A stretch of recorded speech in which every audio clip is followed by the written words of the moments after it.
এসেছি দাতা বাবা মাজার শরীফ। এখানটা হচ্ছে আর একটা গুরুত্বপূর্ণ কথা যে মাজারে কি চিন্তা করা যায়, আপনার সুন্নিরা কেমনভাবে মাজারের ভিতরে জিয়ারত করি। আসসালামু আলাইকুম, আমি অনেকদিন বাদে চলে এলাম। আজকে আমরা এসেছি দাতা বাবা মাজার শরীফ। বীরভূমে অন্যতম একটি মাজার শরীফের মধ্যে একটি মাজার শরীফ হলো দাতা বাবা মাজার শরীফ। তো এই লোকেশনটা হচ্ছে শিউরি রাজনগর রোডে মধ্যে পাথর চাপড়িটা পড়ছে। তো আমরা এখানে পিকনিক করতে এসেছি। তো আমরা চাঁদপুর পিকনিক স্পটে পিকনিক করছি, আর আমরা এখন দাদা বাবা মাজার শরীফে ঘুরতে এলাম। তো এখানে জিয়ারত করে চলে যাব, ঠিক আছে। তবে 3টে গেট আছে, তো যেদিকে পুকুর দুটো আছে সেদিকে একটি গেট, আর এই পেছন দিকে আরেকটি গেট, আর সামনের দিকে একটি গেট। আর এই হলো মাজার শরীফ। মাজার শরীফে সবসময় ভিড় লেগেই থাকে, যে কোনো অল টাইম। আর এটা হলো আমাদের মসজিদ, মাজার শরীফের ভিতরে মসজিদ। এই গুম্বাজটা আমরা মাজার শরীফে এখানে জিয়ারত করবো, চলে যাব। আর একটা গুরুত্বপূর্ণ কথা যে মাজারে কি সিজদা করা যায়, এটা নিয়ে অনেক বিতর্ক হয়। তো এটা আমি ক্লিয়ার করি, এখন আপনারাই বুঝতে পারবেন আপনার সুন্নিরা কেমনভাবে মাজারের ভিতরে জিয়ারত করি।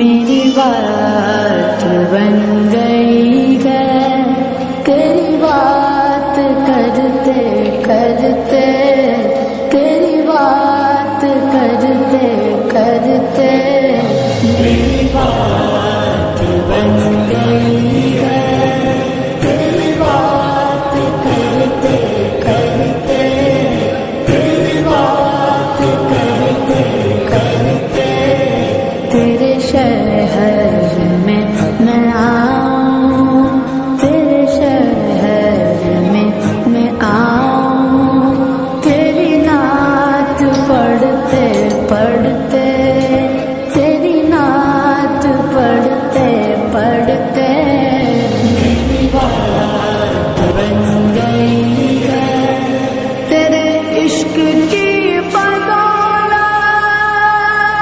मुझे जिंदगी मिली है,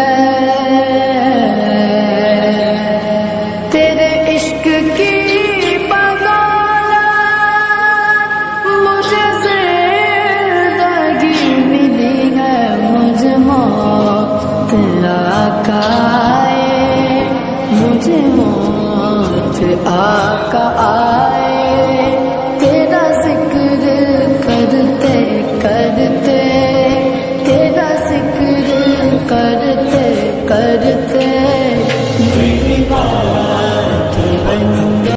মাজার শরীফে আমি জিয়ারত করলাম। তো একটা বিতর্ক বিষয় হলো মাজার শরীফে কি সিজদা করা যাবে কিনা।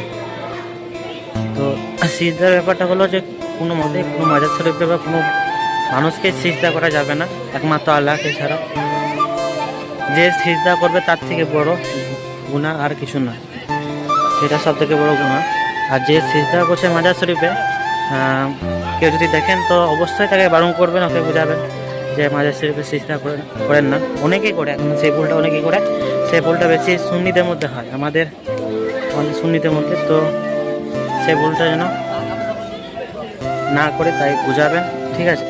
মাজার শরীফে জিয়ারত করতে করতে আসরের টাইম হয়ে গিয়েছিল। তো আসরের নামাজ এখানেই আদায় করলাম।